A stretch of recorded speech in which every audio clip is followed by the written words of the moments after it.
11. Complications. I go and make things so complicated. Everyone watched us as we walked together to our lap, noticed that he no longer angled the chair to sit as far from me as the desk would allow. Instead, he sat quite close beside me, our arms almost touching. That's still too close. You're going to be busy doing work. Mr. Banner backed into the room then. What superb timing the man had, pulling a tall metal frame on wheels that held a heavy-looking, outdated TV and VCR. Mr. Banner shoved the tape into the reluctant VCR and walked to the wall to turn off the lights. And then, as the room went black, I was suddenly hyper-aware that Edward was sitting less than an inch from me. I was stunned by the unexpected electricity that flowed through me, amazed that it was possible to be more aware of him than I already was. Crazy impulse to reach over and touch him, to stroke his perfect face just once in the darkness nearly overwhelmed me. I crossed my arms tightly across my chest, my hands balling into fists. I was losing my mind. The opening credits began, lighting the room by a token amount. My eyes, of their own accord, flickered to him. He grinned back. The hours seemed very long. I couldn't concentrate on the movie. I didn't even know what subject it was on. I tried unsuccessfully to relax, but the electric current that seemed to be originating from somewhere in his body never slackened. Occasionally, I would permit myself a quick glance in his direction, but he never seemed to relax either. The overpowering craving to touch him also refused to fade, and I crushed my fist safely against my ribs until my fingers were aching with the effort. I breathed a sigh of relief when Mr. Banner flicked the lights back on at the end of class and stretched my arms out in front of me. Edward chuckled beside me. Well, that was interesting, he murmured. His voice was dark and his eyes were cautious. Was all I was able to respond. I have found a list titled Words Stephanie Meyer Overuses. Is Smolder Cross it up. delicious? Let me see here.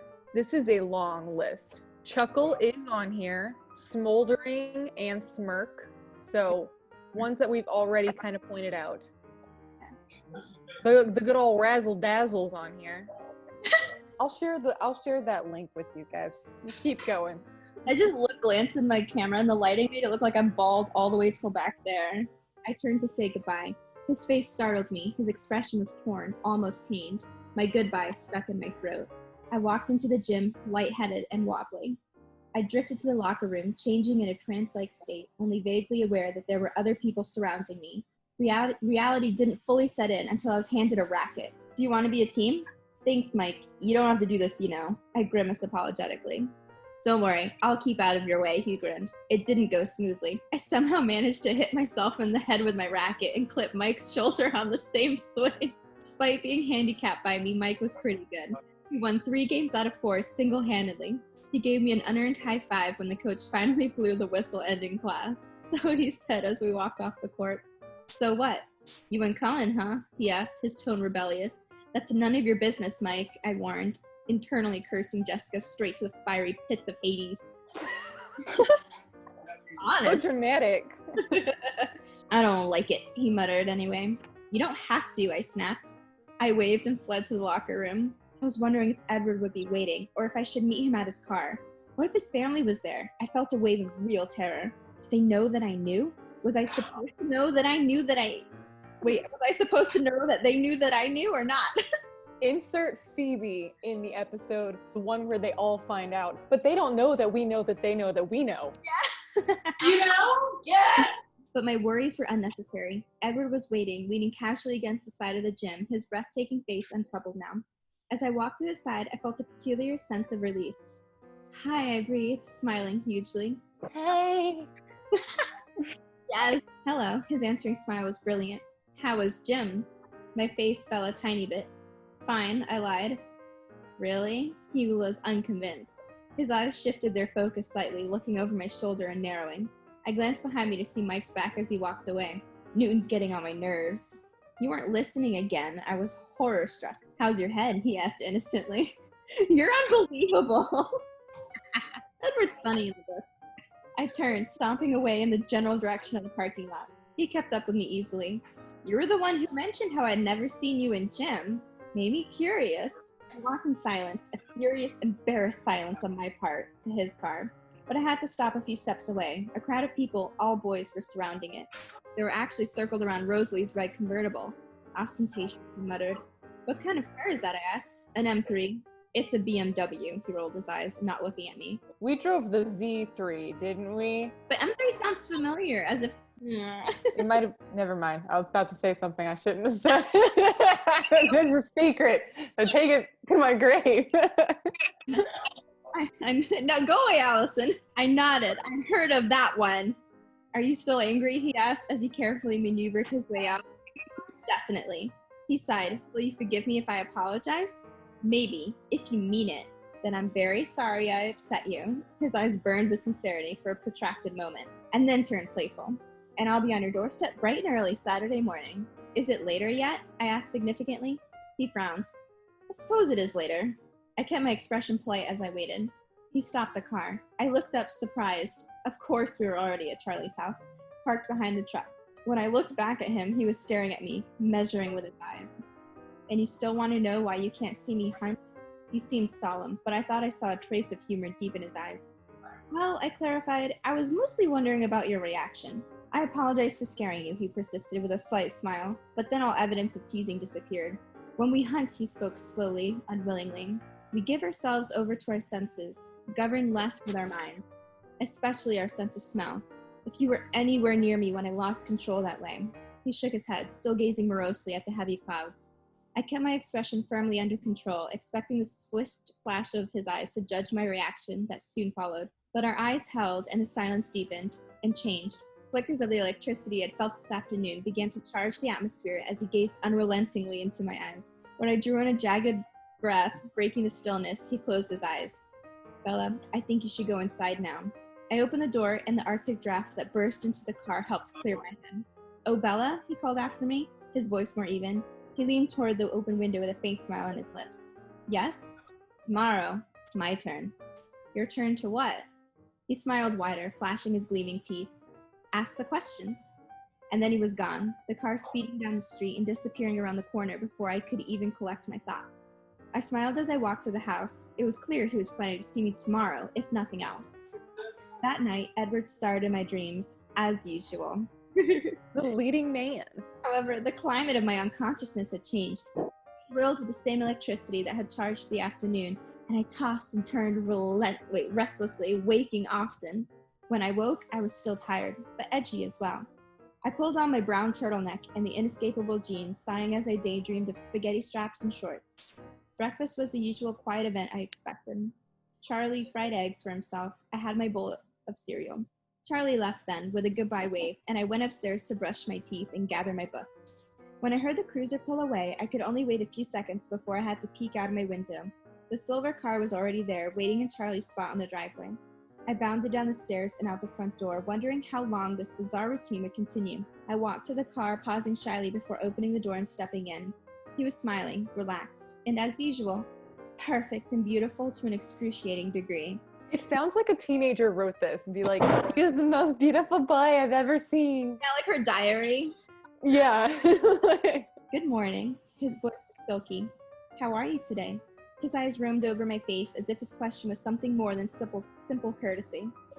Good, thank you. I was always good. Much more than good when I was near him. Good Lord.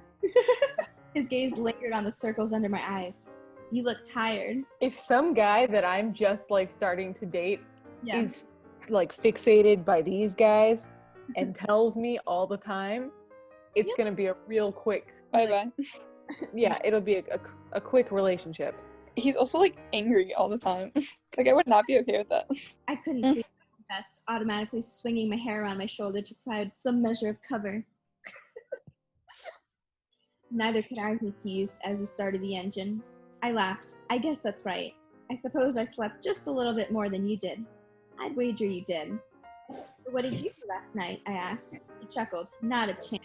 It's my day to ask questions. You don't want to know, Bella. You just want to stalk me all the time? No, it's like my instincts are screaming at me, but also you're pretty.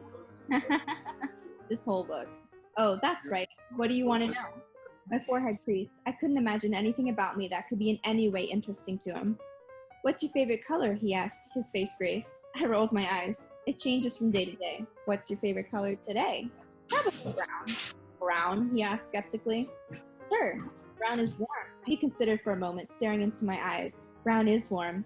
He reached over swiftly, but somehow still hesitantly, to sweep my hair back behind my shoulder. Hey. We were at the school by now. He turned back to me as he pulled into a parking space. "What music is in your CD player right now?" he asked. I realized I'd never removed the CD Phil had given me. When I said the name of the band, he smiled crookedly, a peculiar expression in his eyes. It continued like that for the rest of the day, while he walked me to English, when he met me after Spanish, all through the lunch hour. He questioned me relentlessly about every insignificant detail of my existence. Movies I'd liked and hated, the few places I'd been, and the many places I wanted to go, and books, endlessly books. I couldn't remember the last time I talked so much. "What kinds of flowers do you prefer?" he fired off. I sighed in relief and continued with the psychoanalysis. Biology was a complication again. Edward had continued with his quizzing up until Mr. Banner entered the room, dragging the audio-visual frame again. As the teacher approached the light switch, I noticed Edward slide his chair slightly farther away from mine. It didn't help. I leaned forward on the table, resting my chin on my folded arms, my hidden fingers gripping the table's edge as I fought to ignore the irrational longing that unsettled me. I sincerely tried to watch the movie, but at the end of the hour, I had no idea what I'd just seen. I sighed in relief again when Mr. Banner turned the lights on, finally glancing at Edward. He was looking at me, his eyes ambivalent. He rose in silence and then stood still, waiting for me.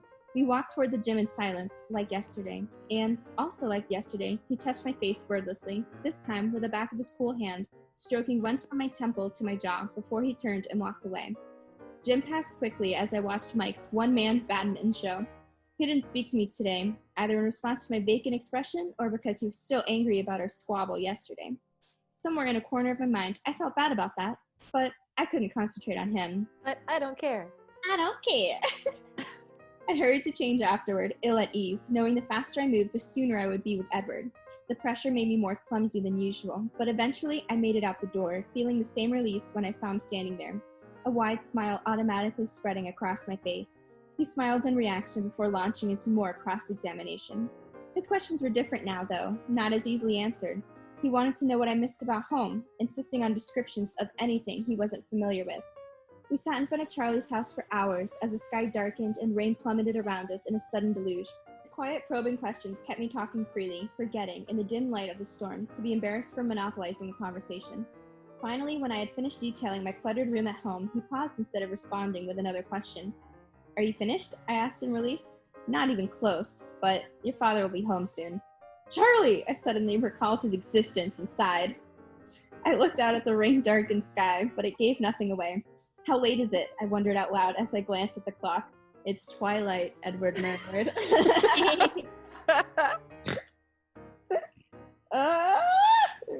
His voice was thoughtful, as if his mind were somewhere far away. I stared at him as he gazed unseeingly out the windshield. I was still staring when his eyes suddenly shifted back to mine. "It's the safest time of day for his," he said, answering the unspoken question in my eyes. "The easiest time, but also the saddest in a way. The end of another day, the return of the night. Darkness is so predictable, don't you think?" He smiled wistfully.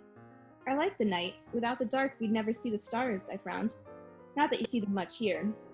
He laughed, and the mood abruptly lightened. I gathered my books, realizing I was stiff from sitting still so long. "So is it my turn tomorrow, then?" "Certainly not." His face was teasingly outraged. "I told you I wasn't done, didn't I? What more is there?" "You'll find out tomorrow." He reached across to open my door for me, and his sudden proximity sent my heart into frenzied palpitations. But his hand froze on the handle. "Not good," he muttered. "What is it?" I was surprised to see that his jaw was clenched, his eyes disturbed. "Another complication," he said glumly. The dark car pulled up to the curb just a few feet away, facing us. "Charlie's around the corner," he warned, staring through the downpour at the other vehicle. I hopped out at once, despite my confusion and curiosity. The rain was louder as it glanced off my jacket. I tried to make out the shapes in the front seat of the other car, but it was too dark. I could see Edward illuminated in the glare of the new car's headlights. He was still staring ahead, his gaze locked on something or someone I couldn't see. His expression was a strange mix of frustration and defiance. Then he revved the engine, and the tires squealed against the wet pavement. The Volvo was out of sight in seconds. "Hey, Bella," called a familiar husky voice from the driver's side of the little black car. "Jacob?" I asked, squinting through the rain. Just then, Charlie's cruiser swung around the corner, his lights shining on the occupants of the car in front of me. Jacob was already climbing out, his wide grin visible even through the darkness. In the passenger seat was a much older man, a heavy-set man with a memorable face. a face that overflowed, the cheeks resting against his shoulders with creases running through the russet skin like an old leather jacket. I'm just picturing him being like normal neck and everything, and just his chin is like flaps. Oh no.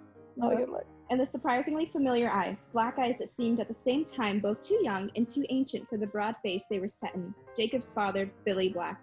I knew him immediately, though in the more than 5 years since I'd seen him last, I'd managed to forget his name when Charlie had spoken of him my first day here. He was staring at me, scrutinizing my face, so I smiled tentatively at him.